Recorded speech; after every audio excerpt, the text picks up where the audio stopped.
folks, spring just around the corner, and it's time for my spring forecast for 2018. Looking back at last year at this time, we were forecasting above average tornadoes, and boy, did that happen. We had 57 tornadoes alone in the month of May.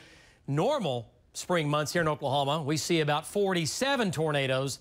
Last spring alone, 72 tornadoes. Now, this past winter, we're talking about La Nina. It's a weak La Nina. It's been going on all winter long for the central and eastern Pacific Ocean. That's just cooler water down here, and that had a huge impact on the weather here in Oklahoma, also across North America, and also across the globe. And it was cold and wet to our north and to our east. Oklahoma, we did have some cold snaps off and on, but it was dry. It was a dry winter until we got into February, all right? Then we finally had some moisture in here. But this winter was heavily influenced by La Nina. But La Nina will gradually weaken and fade away as we get into the next several months.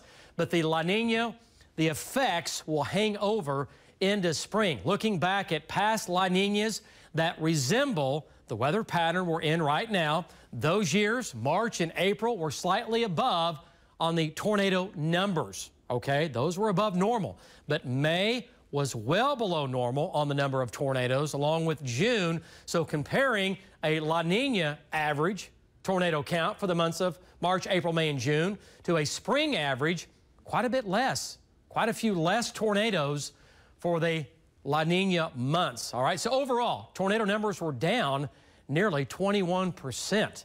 All right, so my spring forecast as far as the precipitation, average for much of Oklahoma, below average in the northwest and the west. And as far as temperatures for spring, it's going to be warm, above average to much above average into western Oklahoma. The bottom line is above average temperatures for really all of Oklahoma. The drought will continue for western and northwestern Oklahoma, even back into our panhandle. Near normal rainfall for the rest of Oklahoma. Some drought improvement, slightly above average tornadoes for March and April. April could be a big month, below average tornadoes for May and June.